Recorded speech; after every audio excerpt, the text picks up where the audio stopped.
The BYU football programs left off the coaches poll preseason top 25. Will that provide motivation for the Cougars this fall? We'll delve into that. We'll also talk about what I took away from about the 20 minutes of media observation at day 4 of BYU football training camp and another new commit to the BYU football program from Corner Canyon High School. We'll get to know Owen Borg.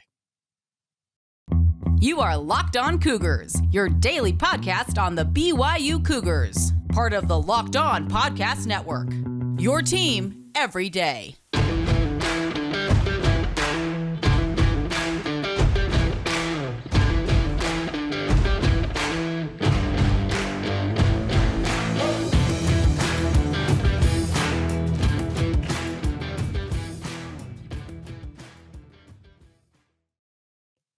What's good, everybody? I'm Jake Hatch, your host here on Locked On Cougars, your resident BYU insider. Thank you for making us here on Locked On Cougars your first listen of the day. Hope you all are doing fantastic out there. We are very proud to be part of the Locked On Podcast Network. The motto around these parts is your team every day, and as such, we are your only daily podcast focused on the BYU Cougars. The goal here, simply stated, to make you the smartest BYU fan in the room by giving you all the news you need to know about, particularly on the BYU football and basketball front, but we cover it all right here on Locked On Cougars. By way of introduction, for those of you who may be checking this out for the very first time, my name is Jake. I work for the KSL Sports Zone in Salt Lake City, Utah, as the executive producer of DJ and PK. But more importantly, I moonlight right here as your daily host, talking all things BYU. And that's where we're going to get started on today's show by way of the national pollsters out there, this time coming via the coaches. When it comes to the USA Today coaches poll, this is the one I think is the more illegitimate of the two major national polls. Let me be very clear up front as well. When it comes to the polling, the poll that really matters comes in November. That is the college football playoff poll. That is the true poll that is going to matter if you're BYU or any other college football program out there who has aspirations of making the college football playoff. Those are the rankings, the 12-person committee or whatever they have that meets down there in Dallas on a weekly basis and puts those out weekly beginning in November. Those are the rankings that truly matter. The preseason polls are fun. They're talking fodder, and the coaches poll came out. I'm recording this on Monday afternoon, shortly after getting back from BYU football practice. So it came out earlier today. Those of you who may be watching or listening to this on Tuesday, it came out yesterday, and BYU is not in the preseason top 25. I'd have to say I'm not all that surprised that BYU was left off of this. I think a lot of people saw BYU seemingly fade down the stretch last season, even though they did win the 10 games. They went 5-0 against the Power 5, the Pac-12. I thought that they might sneak in like 24 or 25, but alas, Ole Miss and Houston occupy those spots. If you were to kind of dole this out, Iowa is the first team out, Penn State, Tennessee, and then BYU is the fourth team out. So if you extend this out, BYU is ranked number 29. In essence, in this coaches poll. Now, as I said, I think this is the more illegitimate of the two polls. The AP Top 25 poll, the Associated Press, which is actual media members who vote on this, will be coming out next Monday, and I consider that one of the two traditional polls out there that are put out on a weekly basis beginning in the preseason, and they come out week by week. I consider the AP poll to be more legitimate of the two, because the issue with the coaches poll, and I know this for a fact, I've talked to enough coaches over the years, and they have indicated that a lot of times the coaches who are named as the quote-unquote pollsters in this coaches poll, they're not the ones actually doing the ranking. It's usually like an SID, a grad assistant. They kind of put together a ranking, have the coach look over and say, "This look good to you? Yeah, send it off." I don't think that this is a poll that holds all that much water. But the one thing the BYU football program, Kalani Sitake and his coaches should be using this for is to put it up on the bulletin board and point to it and say, guys, you won 10 games last year. You have won 21 games the past 2 years, and still, they don't think you guys are top 25 caliber. Go out there, shut their mouths, and prove them wrong. That is what BYU should do with this. Use it as bulletin board material. I know that BYU is a program that's thought to be aspiring to higher ideals and wants to be the choir boys, be nice guys, be thought of as nice guys. You know what? I have a good mentor of mine who is a former college football player who is also a very strong member of the LDS faith. And what he told me once upon a time was that when you step between those lines, guess what? That is your time to go out there, shut somebody's mouth, and punch them a couple of times and get away with it. When you step off that field, then you go back to being what you're supposed to be in your everyday life. But between the lines, anything goes. And he didn't mean it to be like you just be malicious and dirty out there. You just go out there and played hard-nosed football. That's what BYU's whole MO has been under Kalani Sitake. He has aspired since the day he arrived in Provo as the head coach of the BYU football program to have one of the toughest, meanest, and just downright respected football programs out there. He wants his teams to go toe-to-toe with opponents, and when those opponents finish playing BYU, they feel every inch of the game that they played against the Cougars. So, you know what? Being unranked in this poll, it actually, in my mind, should be an advantage for BYU's coaches to be able to point to that and say, guys, let's go out there and show them what's what, because they don't think you're good enough. They don't think you guys are capable of following up a 10-3 season a year ago with the type of season that would be top 25 quality.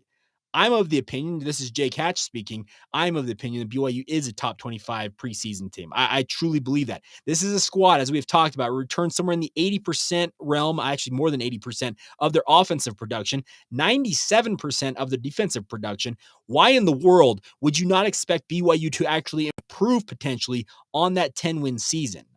I don't know what to tell you. I don't think people out there nationally, if it's a coach actually voting on it, I'll give them respect. But I don't think every single coach who is voting on this, and you can look down the list of who's voting in this. You have Jamie Chadwell from Coastal Carolina, Paul Chris from Wisconsin, Dave Clawson from Wake Forest, Jeff Traylor, Texas San Antonio.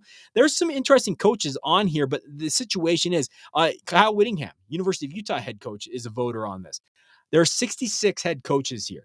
If you're telling me that all 66 of these coaches are agonizing over every single one of these teams in their preseason top 25, I'm going to point you to some land in Alaska that is beachfront property that I want you to buy. I just don't believe that they are as engaged as you think they are. Now, with regards to future opponents this season for BYU, they will face Notre Dame, who is ranked number 5 in this preseason poll. They will host Baylor in their home opener on September 10th. The Bears are ranked number 10 in this poll. The following week, they go to Oregon. The Ducks check in at number 12. And then I had one other one, Arkansas. Yeah, there you go. So the home game the week after the game against Notre Dame against the Arkansas Razorbacks, well, Sam Pittman's team from Arkansas, they check in at number 23. So there are 4 preseason top 25 teams on BYU's schedule according to this poll. Other teams receiving votes include BYU opponents in Utah State. If I'm not mistaken, I saw Boise State on there. Yeah, Boise State also in that mix as well. So there are 6 teams. Half of BYU's regular season schedule has teams who have received preseason top 25 votes. So it's a pretty stout schedule for BYU, but the rallying cry for BYU this year should be like, you know what? We're going to go out and show you guys what's what. And that's what you got to do. If you're Kalani Sitake, you point to it and say, you know what? They don't think that highly of us. Let's go out and prove them wrong once again. We've done it the past 2 years. They didn't think you guys could get over. I think was it the over-under last year was 7 wins. We went and got 10 wins. The year before that, it was the COVID year. We went out and showed everybody what we were made of, going 11-1. We're 21-4, gentlemen, over the past 2 years. Let's make it at least 31 and whatever. Let's get another double-digit win season, show them what's what. And at the end of the season, the polls that really matter will be in that top 25, if not inside the top 15. And if all goes according to what you would envision, top 10, top 5, who knows? You got to go out and win the games, but go out, take care of business, and prove people wrong. All right, what did I take away from BYU training camp day 4? I was out there for about 20 minutes of BYU media observation. Some interesting things, some big plays. We'll get to all of that here in just a moment. First, though, a word on our friends over at LinkedIn. My friends, as you gear up for fall, you need the right people to help your team get your business firing on all cylinders. That's where LinkedIn Jobs is here to make it easier to find the people you want to talk to faster and for free. You can create a free job post in just minutes with LinkedIn Jobs. Reach your network and beyond with the world's largest professional network of over 810 million people worldwide. Then add your job and the purple hashtag hiring frame to your LinkedIn profile to help spread the word that you are hiring so your network can help you find the right people to hire. This is why small businesses are rating LinkedIn Jobs #1 in delivering quality hires versus leading competitors. So get to LinkedIn Jobs right now. They're helping you find the candidates you want to talk to faster. Did you know that every week, nearly 40 million job seekers visit LinkedIn? Post your job for free right now at linkedin.com/lockedoncollege. Once again, that's linkedin.com/lockedoncollege to post your job for free. Terms and conditions apply. Thank you once again for making Locked On Cougars your first listen of the day. Always appreciate you guys checking out the show. As I said in the open, I am back mere moments seemingly after BYU wrapped up day 4 of their training camp in Provo on Monday. So I'm going to get you guys the notes I took away from this, and some interesting stuff came out of this. When we got out there as a media observation party, they were doing 7-on-7 drills for the skill players. Offensive and defensive linemen are doing some one-on-one and tandem blocking assignments on the other field, but of course, we're always going to look at the guys throwing touchdown passes and that type of stuff. And there were a number of touchdowns in that segment. The first one I saw coming out immediately was Cade Fennegan. He hit Chase Roberts on a slant touchdown. It was a kind of a three-yard and in slant. Fennegan delivering a nice ball. Roberts scoring the touchdown there. Oh, excuse me. The play before that, Anthony Olson, preferred walk-on tight end from Olympus High School. A lot of people have hoped that he is going to be part of the future rotation for BYU at tight end, and he has shown some nice things in fall camp. He narrowly missed a chance to get a touchdown as we were walking out as a media contingent. So he dropped a touchdown pass. I don't know who threw the pass. I apologize on that, but he did drop that touchdown pass. Then Cade Fennegan, as I said, hit Chase Roberts on a slant touchdown. Jaren Hall also had a touchdown pass in that period to Ethan Erickson, one of the young tight ends in this group. And then also Jacob Conover finished off the 7-on-7 period with a touchdown pass on a kind of a drag route through the back of the end zone to Carter Wheat. He really helped to let the play develop, kind of lofted it in there after exhausting all options, and Carter Wheat came down with a touchdown. So a good day, all things considered, for BYU's tight ends. Near touchdown for Anthony Olson, Ethan Erickson, as well as Carter Wheat getting touchdowns in that 7-on-7. But Chase Roberts was not done. The play of the day came in the team period. They had a little bit of a water break and a meeting portion for about 5 to 6 minutes. And then they got into a team portion where they really went after it. The ones versus the ones, and BYU really let them get after it. It was not necessarily tackling to the ground, but they were wearing shoulder pads, and there was some hitting going on. And that was the fun part, to see these guys really get after it. But the play of the game was courtesy of Jaren Hall. He put a pass, pinpoint accuracy. It was at least 40 yards. I think some people put it as many as 50 yards through the air.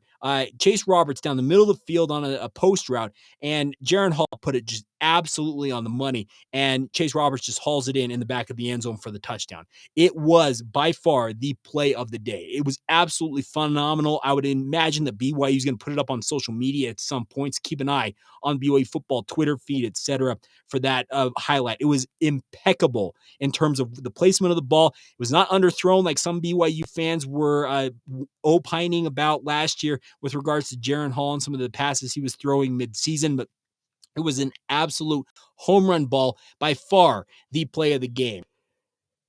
Now, with that being the play of the day, there were other things that came out of the team portion that I actually really enjoyed. I enjoyed watching the offensive and defensive lines really get after it, because as I said, the ones went versus the ones.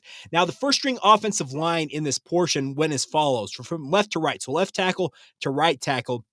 You had Blake Freeland at left tackle, Campbell Barrington filling in for his older brother Clark Barrington at left guard, a little bit of a change there. Connor Payet reprising his role at center, Harris LaChance at guard, and then Kingsley Suamataia at right tackle. I haven't had a chance to edit the video from BYU, but there is a very interesting tidbit from Aaron Roderick about Kingsley Suamataia, and I'll see if I can get the video for tomorrow's show. You need to see Aaron's body language when he talks about Kingsley Suamataia. He called him, and I'll use the quote here, he called him the most athletic offensive lineman in terms of just sheer physical ability that he's ever seen. That is why Kingsley is in the mix here. And if Harris LaChance is going to be forced to play inside at guard, that's not a bad thing for BYU, because Joe Tukuafu was in street clothes once again for practice for BYU. Two notable guys that missed out on practice were Gunnar Romney as well as Dallin Holker. Now, there are some rumors out there. I've had them sent to me on social media about Gunnar Romney's status. Folks, if I had any information for you guys beyond what has been rumored out there, I'd be happy to pass along to you guys, but I have not seen any of the quote-unquote social media posts that indicate what exactly happened to him. But according to Aaron Roderick, when I asked him the question, he said that there are going to be some days where we're going to show up to media observation, and there'll be guys who won't be participating in drills.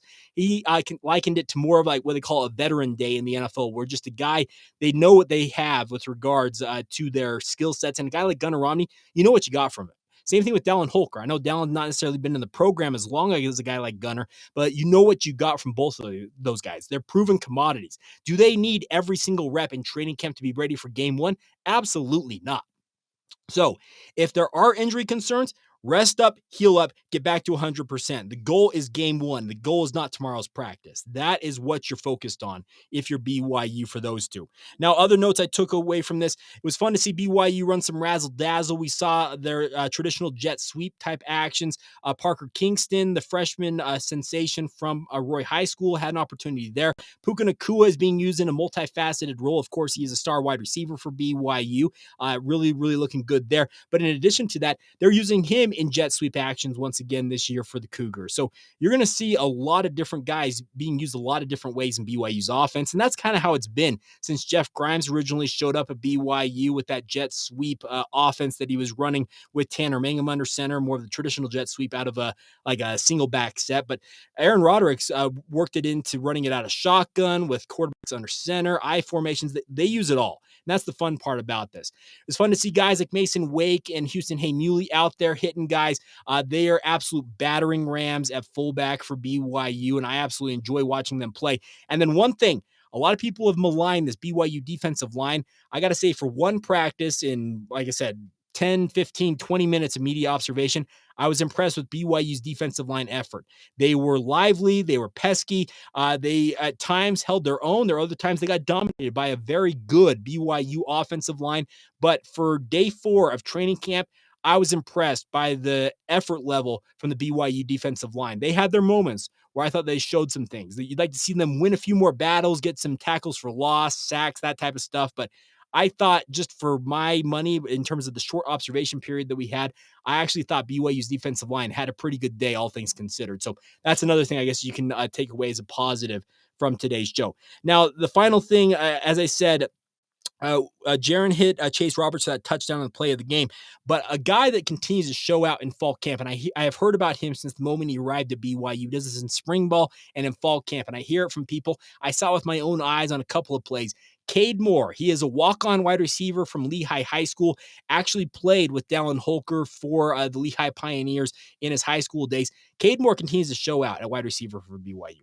I don't necessarily know if there's going to be a rotation spot for him this year with the Cougars, but with that second, third unit, Cade Moore just continues to show what he's got. He's got sticky hands. He catches everything thrown his way, making plays. He's not the biggest, he's not the fastest, he's not the strongest wide receiver out there, but what he does is simply make plays. And I don't know, like I said, I don't know if there's necessarily a spot for him that they're going to carve out a role for him. I don't pretend to know what the plan is. But what I can say is Cade Moore continues to be that quote unquote fall camp All-American for BYU. And hopefully at some point that yields an opportunity for him to show what he can do actually on the playing field for the Cougars. But I was impressed by his output as well. So there you go. Those are my notes from BYU football today. I got some great interviews we'll be playing over the next couple of days. I had one with Mason Wake we'll get to on tomorrow's show. Also some great comments from Preston Hadley, the defensive ends coach and hybrids coach for BYU. What does he make of his defensive end unit? We'll talk about that later this week with him as well. So stay tuned for those later on in the week here on Locked On Cougars. So some great content and also another fun day out there, BYU football availability. Just kind of a programming note for you guys, kind of planning out the rest of the week. BYU will have their annual photo day on Wednesday. Players will be milling around, be able to do interviews on that day, So I'll be at the indoor practice facility grabbing guys for some interviews. But the next opportunity for us as a media contingent to see BYU football in action, the media observations, will not be until next week. So if you want notes of what's happening in practice, well, my practice insiders, I'll be hitting them up to see what I can glean from them in terms of what's going on in fall camp, and anything I learn, I'll be happy to pass along. But my own eyes will not be on the BYU football program in action until at least next week. All right, coming up here in just a moment, another new commitment to the BYU football program. They're on a bit of a roll here, folks, adding new guys seemingly left and right. Who is Owen Borg? Is resistance futile? We'll introduce you to the Corner Canyon linebacker who announced his commitment to the BYU football program here in just a moment as we continue on with Locked On Cougars. All right, who is Owen Borg? Yes, the last name, it is Borg, B-O-R-G. Resistance is futile. For you Trekkies out there, you Star Trek fans, and I admit I do like Star Trek. I went to space camp once upon a time and had some fun with Star Trek. But Owen Borg is not an android, or what do you call it? The collective mind that the Borg are in the Star Trek universe. What he is, though, is a very athletic linebacker prospect from Corner Canyon High School, just up the road from BYU. Yes, the place that produced the Wilson family. Well, Owen Borg is coming to play for BYU. He announced it as a childhood dream to commit to the BYU football program. He actually just received his offer from BYU. Was it last week? Oh, yeah, August 4th. So just this past week, he received the offer. 4 days later, he pulls the trigger and announces his commitment to the BYU football program. And I have watched Owen play a couple of times calling high school football games. And the one thing I can say about him is he's not necessarily the thickest linebacker. 24/7 Sports here lists him at 6'2", 190 pounds. I think he plays probably closer to 200 pounds. They're going to pack some weight onto him when he gets to BYU. The weight room will obviously be his friend when he gets to Provo. But what I love about Owen Borg is he's more than capable of playing in space. This is a guy, to me, this is just my observation of what I expect from him, is that he's a guy who seems like a perfect fit for one of those hybrid roles, maybe that flash linebacker position the guy like Chaz Ayu is expected to play should Chaz be available this season for the BYU football program. Owen is more than capable of playing in space. He drops into coverage, and he's got nice eyes. He makes sure to track the ball when it comes from the quarterback's hand. He's got nice hands to go up there and get interceptions. Like I said, he has got the package to really be, I think, what you want in terms of a hybrid linebacker for the BYU football program. Does he fill out his frame and potentially move to playing more of a Mike / rover position where it's more of a traditional linebacker spot? Maybe so by the time all is said and done during his time as a Cougar. But what I love about him is he's got a vast skill set to draw from. He doesn't mind the contact part of playing linebacker, obviously. A program like Corner Canyon, this is one of the top 5, maybe the top 3 programs in terms of high school football in the state of Utah. Eric Kerr does an incredible job. I know that Corner Canyon's known more for their offensive prowess. They put out quarterbacks, wide receivers, some running backs over the years who are absolutely prolific players. But the one thing about it is they've always had pretty good defenses, and a guy like Owen Borg comes from the defensive side of the football for Corner Canyon, where he may toil in more of an anonymous role for the Chargers. But like I said, what I like about him is he's not afraid to come up in run support, thump a dude here and there. But at the same time, when you need him to drop into coverage and fill a zone, maybe cover a running back coming out of the backfield, cover a tight end who may be in line as an outside linebacker, is what he primarily has played for Corner Canyon. This kid has got all the skills out there. There was some concern that BYU has so many linebackers on the roster as it stands that they wouldn't offer any linebackers in this recruiting class. It's just kind of something I was observing when it came to BYU's recruiting. But I think a guy like Owen Borg, just the natural ability he flashes on film, you couldn't ignore it. You see it and you're like, you know what?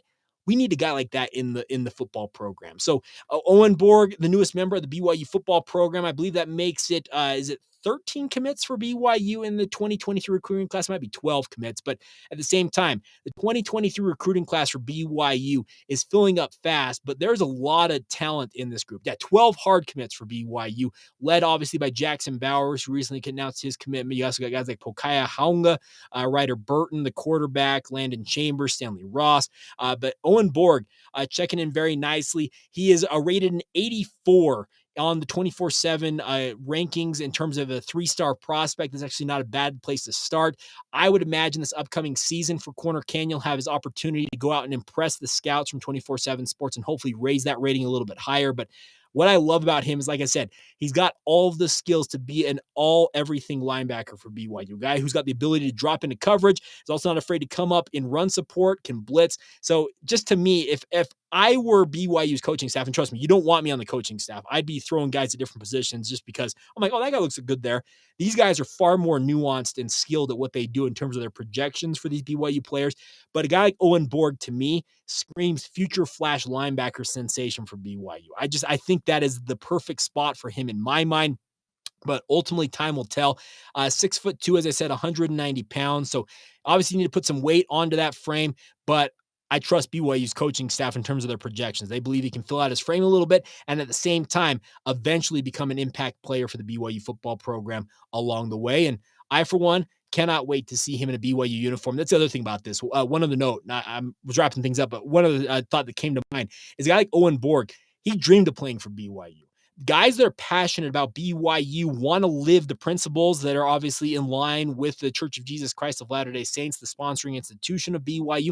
You need those guys in the program. If their skill set, the overall skills a guy like Owen Borg has, if it's Division I quality, you want guys like that in the program because you need what they call program guys. It was this phrase that once upon a time former BYU basketball coach Dave Rose gave to Patrick Kinahan and I on a radio show. And he talked about the fact that, yeah, some of these guys may not ever be the quote unquote star player for your program. And in basketball, there's obviously a smaller roster in basketball, but he talked about these guys. They are the quote unquote glue guys that keep rosters together. Is Owen Borg necessarily going to be the next Fred Warner at BYU? Only time will tell. But a guy who is passionate about BYU, has dreamed of playing there, and has got the skill set that you think is going to translate to the Big 12, man, seems like a fantastic pickup for BYU. And congratulations to Owen Borg on adding his name to BYU's 2023 recruiting class. You can do a lot worse than bringing in guys who absolutely crave playing for the BYU football program. It's not a bad thing to have if you're Kalani Sitake. You need guys who are passionate about the program, dreamed of it their entire life. Those are great guys to have in a program. Obviously, you want a high-level talent. You want to bring in guys who are those quote-unquote impact 4-star, 5-star talents. But at the same time, there's for every 4 and 5-star talent that BYU gets, it seems to be there 2 or 3 3-star guys who are those grinders, those guys who kind of, as I said, toil in anonymity behind the scenes, who are going to make plays when you need them the most. That's what screams to me like a guy like Owen Borg. At minimum, that's kind of the floor, I think, for a guy like Owen Borg for the BYU football program could be. The hope is that he does pan out. He ends up becoming that quote-unquote 4-star talent during his time in Provo. And if he ends up being that next star flash linebacker, hey, that's a home run pickup for the BYU football program. So there you go. That is going to do it for today's edition of the show. Hope you guys had a fantastic time. Hopefully you got all the intel you were looking for from today's show. Thank you for joining us. And all the way, by the way, please make sure to follow the show on social media. Facebook, Instagram, and Twitter is kind of where the show doesn't stop. Follow us. Locked On Cougars, the handle for all 3 of those platforms. If you want my thoughts on all things sports, you can check me out. I'm at Jacob C. Hatch on Twitter as well. And as always, if you have to reach out with comments, concerns, advertising inquiries for the upcoming season, etc., please reach out via email. LockedOnBYU@gmail.com is the email address. That'll do it for us. Thank you for making us your first listen of the day. Go check out now our friends over the Locked On Big 12 podcast with your second listen of the day. Josh Neighbors will get you up to speed on everything going on in the Big 12. Kel Gundy saying bad word. Let's just put it that way. Racially charged word multiple times, getting himself essentially ordered to resign or he had to step down from his position at Oklahoma. Get all the latest on that or anything that's going on with the Big 12 with the Locked On Big 12 podcast. Get it free and available wherever you get your podcasts, just like this one. That'll do it for me. Have a great rest of your day. This has been the Locked On Cougars podcast, and we will talk to you guys soon. See ya.